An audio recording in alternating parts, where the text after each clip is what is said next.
What's ripening, YouTube? I think I might have found something here. These are cocoplum bushes here. I'm actually standing in an abandoned, this is like an abandoned development. So all this landscaping has just grown out on its own. I think the last time I was here was probably like 2 or 3 years ago, and it looked just like this. So I don't think anybody comes out here at all. But I remember the last time I came here, these cocoa plums were really sweet. And most of the cocoa plums that I've tasted weren't that sweet. They weren't that good. So I wanted to come back here and see if they were still around. And they are. They're not very big, but they're very sweet. I'm going to save some of these pits and do a little research and see if they can be grown from cuttings or air layers. Or maybe I'll come back here and do some air layers. But surprised, they're really ripe fruit are actually quite sweet. The other thing I was surprised about, which I don't remember last time I was here, was there's coconut palms everywhere here, and some of them are fruiting size now. There's one on the other side. There's one way over there that's just loaded. I'm gonna go pick some coconuts here in a second.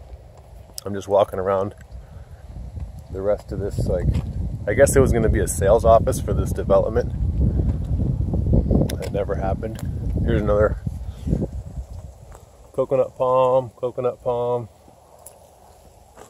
and they're everywhere. So I'm going to keep checking it out, see if I find any. If I find any cocoa plums that are sweet, that are really large, those will be the ones to take. I'm kind of just surveying the area and see what I find. But just wanted to give it a little update.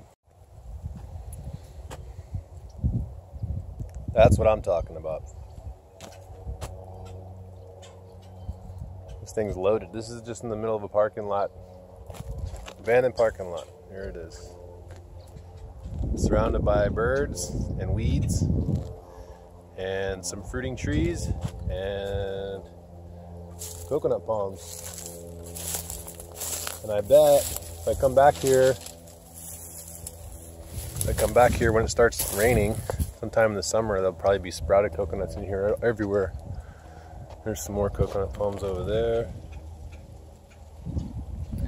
There's some more on the other side of the parking lot. And I don't even know how far this development goes. I've only been back this far before. There's another gate I have to climb over or walk past. It's actually not even a full gate. It's just for driving. You can't drive back here, but you can walk back here.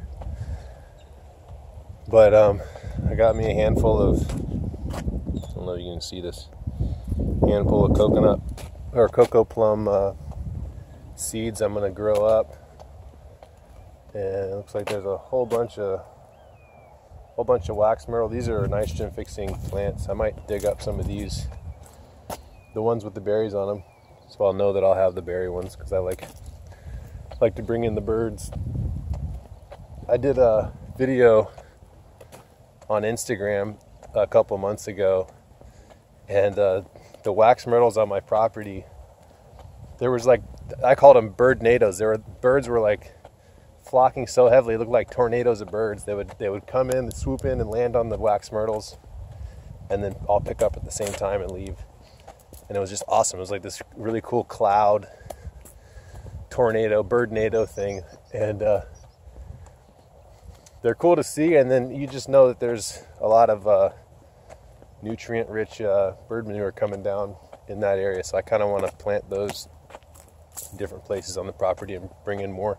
I do have a few pretty good stands of it, but I want to do more towards the front. I'm doing kind of like a native buffer in front of my bamboo windbreak on the roadside, just so I don't attract too much attention. I kind of want it to be more native looking. So I'm thinking I'm going to use some of these cocoa plums, especially if they have a decent fruit. Cocoa plums, I'll use the wax myrtle, maybe some Simpson stopper, firebush, stuff like that. Stuff that's going to be kind of dense. I want to improve my my privacy and give the wildlife somewhere to feed as well. Hopefully not just on my fruit trees. Hopefully I'll give them something they like, and they'll leave some of my stuff alone. But we'll see how it goes.